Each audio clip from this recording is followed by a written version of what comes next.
So we're next going to start working on making the fly's movements look a little bit more realistic. So making this move method a little bit more complicated. And the first step in that direction is to make the fly to a random point on the screen rather than just always flying in that diagonal line.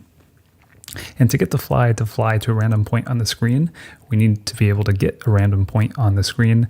And to be able to do that, we need to know the screen's size. So that's what we're going to do in this video, get the screen size.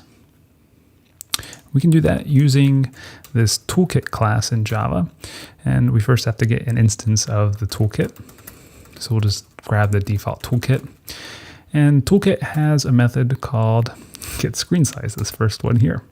And this will return a dimension. A dimension is just a Java class that encapsulates width and height. And let me store that dimension in an instance member of this class because we're going to want to use it elsewhere. I just realized screen size is maybe a bit of a fly pun.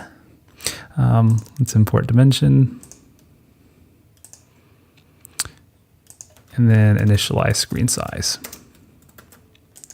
So the important thing to know about dimension is that it has a get width and a get height method on it.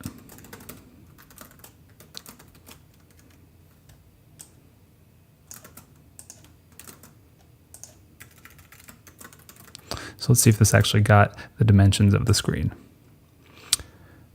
Yep, it did. This is a 1920 by 1080 screen.